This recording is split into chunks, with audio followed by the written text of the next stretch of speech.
Ini bukan cerita kriminal biasa. Ini tuh salah satu kasus yang kalau misalkan lu dengar sampai habis, ada kemungkinan perspektif lu terhadap orang baik itu bisa berubah total. Bayangin ada sosok yang di mata warga itu dikenal dermawan, penyayang, bahkan dianggap kayak malaikat buat anak-anak jalanan. Sosok yang dipanggil babe, tempat pulang, tempat makan, tempat berlindung. Tapi di balik itu semua, ternyata ada sisi yang gelap banget. Bukan sekedar jahat, tapi benar-benar di luar nalar. Dan yang bikin makin gila, semua ini tuh berlangsung bukan sehari dua hari, tapi hampir 2 dekade dari tahun 1993 sampai 2010. Tanpa ada yang benar-benar sadar siapa pelakunya. Jakarta, kota yang katanya nggak pernah tidur, ternyata bisa kecolongan selama itu. Jadi di video ini kita bakal bongkar pelan-pelan siapa sebenarnya sosok ini, gimana masa lalunya, dan kenapa semua ini bisa kejadian. Karena kadang monster itu nggak selalu kelihatan menyeramkan. Justru dia bisa terlihat jadi sosok yang paling peduli.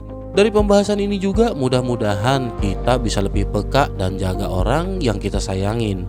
Dan sebelum lanjut, gue mau ngingetin dulu, beberapa bagian dari video ini bakal gue samarin pakai istilah tertentu biar tetap nyaman buat ditonton. Jadi fokus aja ke ceritanya karena ini jauh lebih dari sekedar detail.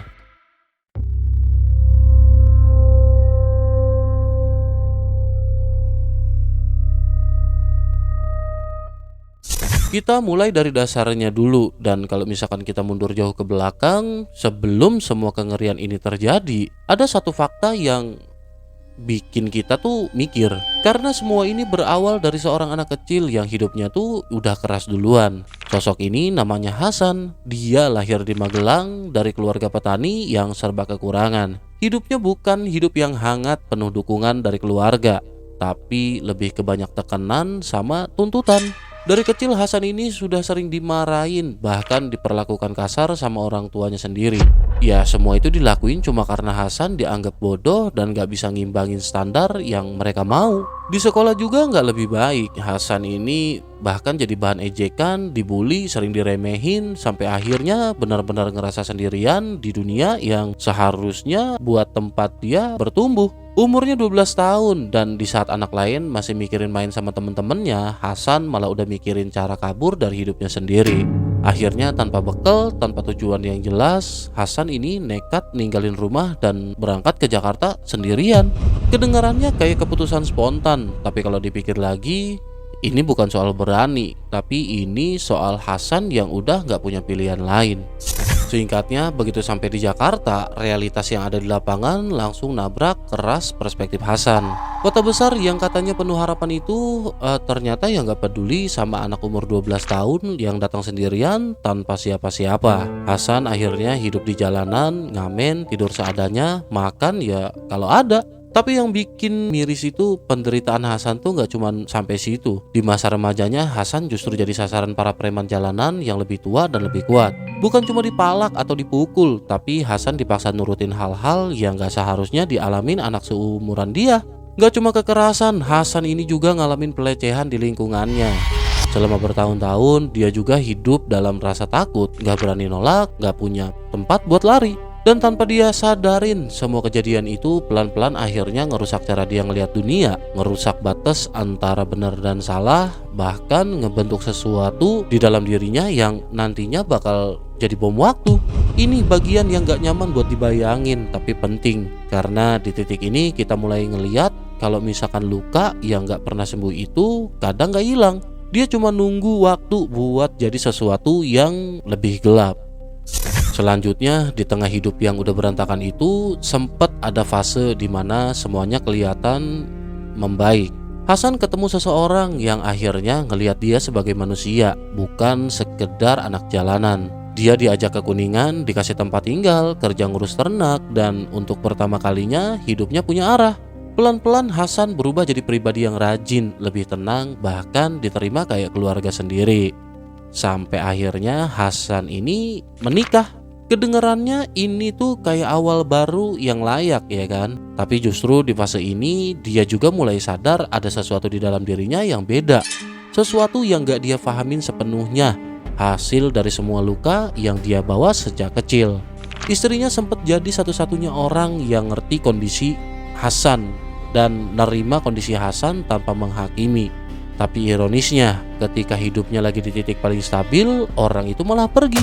10 tahun pernikahan tanpa anak, lalu semuanya berakhir karena sakit. Kehilangan itu tuh kayak narik Hasan mundur lagi ke titik kosong. Akhirnya Hasan mutusin buat balik ke Jakarta, bukan sebagai anak jalanan lagi, tapi sebagai seseorang yang kelihatannya udah selesai sama masa lalunya. Padahal justru disitulah semuanya pelan-pelan mulai berubah arah.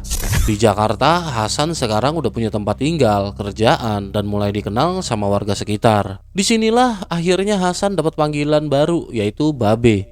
Julukan yang kedengarannya hangat karena ya emang Hasan ini atau Babe sering bantuin anak jalanan di sekitar rumahnya. Babe sering ngasih makan, ngajak mereka nginep, bahkan ngerawat mereka kayak anaknya sendiri. Buat banyak orang, ini adalah sosok yang jarang banget ditemuin di kota sekeras Jakarta. Orang yang peduli tanpa pamrih. Warga sekitar juga pelan-pelan percaya, bahkan kagum sama Babe. Anak-anak juga sering datang silih berganti dan Babe juga selalu ngebuka pintunya. Dari luar semuanya kelihatan kayak kisah tentang seseorang yang pernah jatuh, terus bangkit dan jadi penyelamat buat orang lain. Tapi justru di balik citra penyelamat itu ada sesuatu yang mulai tumbuh pelan-pelan. Sesuatu yang gak kelihatan, gak disadarin orang lain, tapi makin lama makin kuat. Dan nanti akhirnya bakal jadi awal dari mimpi buruk yang gak ada yang nyangka. Nah, di titik ini ceritanya mulai belok ke arah yang bikin perut gak enak. Semua kebaikan yang tadi kelihatan tulus itu akhirnya pelan-pelan ketutup sama sesuatu yang lebih gelap. Korban pertamanya adalah seorang anak jalanan yang masih kecil, yang justru percaya dan ngerasa aman di dekat Babe. Awalnya ya doi cuma diajak jalan, sesuatu hal yang kelihatannya ya biasa aja, tapi berakhir di tempat sepi jauh dari siapapun. Di situ batas yang tadinya ada mulai hilang. Terus di saat anak itu nolak dan ketakutan, situasinya langsung berubah jadi kekerasan. Dan setelah semuanya kejadian, bukannya berhenti, justru ada momen yang bikin ngeri. Karena di situ Babe ngerasain sesuatu yang selama ini dia pendem dan itu malah jadi pemicu. Dari situ semuanya nggak lagi soal spontan atau kebetulan. Itu udah jadi pola. Dan yang lebih parah, Babe sadar kalau misalkan ya nggak ada yang nyari, nggak ada yang curiga.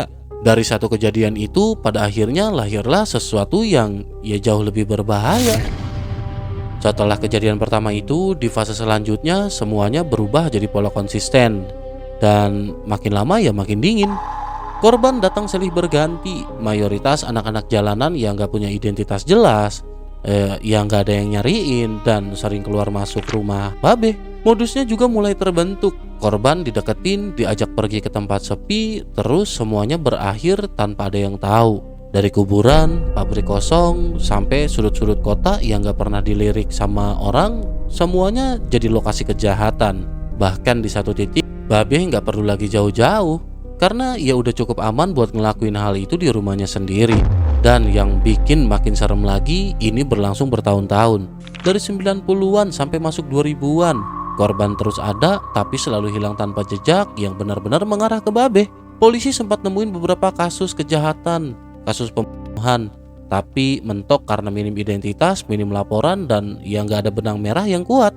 Sementara itu di sisi lain ya Babe tetap hidup normal, masih dipanggil Babe, masih dipercaya, masih jadi tempat pulang buat anak-anak lain yang justru nggak sadar kalau misalkan mereka tuh ternyata tinggal bareng seseorang yang sama sekali nggak bisa mereka bayangin. Dan disinilah ironi paling kejamnya, semakin dia terlihat baik di luar, semakin gelap yang dia lakuin di dalam. Tapi ya namanya orang nyimpen bangke, lama-lama ketahuan juga. Semua yang selama ini kayak rapih dan gak terendus itu akhirnya runtuh gara-gara satu hal yang kelihatannya sepele. Ternyata ada korban yang masih punya keluarga dan ya keluarganya nyariin. Dari situ benang kusut yang bertahun-tahun gak ketarik akhirnya mulai kebuka. Polisi mulai ngarah ke satu nama yang selama ini justru dipercaya. Orang yang selama ini dipanggil Babe. Waktu rumahnya diperiksa, bukti-bukti kecil yang tadinya gak kelihatan akhirnya mulai nyambung satu sama lain. Dan begitu ditangkap, yang bikin semua orang merinding bukan cuma karena pelakunya ya Babe, tapi karena akhirnya Babe sendiri ngaku. Bukan satu, bukan dua, tapi belasan korban selama hampir 2 dekade. Kota yang tadinya gak sadar apa-apa tiba-tiba dipaksa nerima kenyataan kalau selama ini ada monster yang hidup di tengah mereka. Ada monster yang nyamar jadi sosok yang paling peduli. Berita ini juga langsung meledak, bikin semua orang tua was-was, bikin warga ngerasa dihianatin, dan bikin semua mikir. Ternyata kadang yang paling berbahaya itu bukan yang kelihatan jahat, tapi yang terlalu terlihat baik. Dan di akhir cerita ini, satu hal yang gak bisa dihindarin. Semua luka yang dia bawa dari masa lalu bukannya sembuh, tapi berubah jadi sesuatu yang nyeret banyak korban yang sama sekali gak punya salah. Kalau misalkan kita tarik napas sebentar dan lihat semua ini dari jauh, rasanya tuh campur aduk. Di satu sisi ini cerita tentang seseorang yang hancur sejak kecil, tapi di sisi lain ini juga pengingat kalau misalkan luka seberapa dalam pun gak pernah bisa jadi alasan buat nyakitin orang lain. Dan yang bikin agak ngeri itu kasus kayak gini tuh bukan cuma soal orang jahat, tapi juga soal lingkungan yang kadang gak cukup peduli. Dulu banyak anak jalanan hilang tanpa ada yang benar-benar nyariin. Sekarang kita hidup di zaman yang katanya lebih modern, lebih canggih. Ada CCTV di mana-mana, ada handphone, ada media sosial, ada GPS, ada sistem pelaporan yang lebih cepat. Harusnya celah buat kejadian kayak gini tuh ya makin kecil. Tapi kan teknologi ya cuma alat ya kan. Kalau kita tetap cuek sama sekitar, tetap anggap itu bukan urusan gua, ya sama aja. Buktinya masih banyak kasus kayak gini yang keungkap akhirnya kan di media sosial. Yang bisa kita ambil sekarang tuh bukan cuma rasa takut, tapi juga kewaspadaan, merhatiin lingkungan, kenal orang-orang di sekitar, terutama kalau misalkan ada anak yang rentan. Ajarin juga anak buat nggak gampang percaya sama orang lain, bahkan ke orang yang kelihatannya baik sekalipun. Karena realitanya bahaya itu nggak selalu datang dengan wajah menyeramkan. Kadang justru bahaya itu datang dengan senyum, dengan perhatian, dengan niat yang kelihatannya tulus. Dan buat kita semua mungkin ini jadi pengingat paling sederhana. Kalau misalkan peduli itu penting, karena di dunia nyata yang kelihatan aman itu belum tentu benar-benar aman.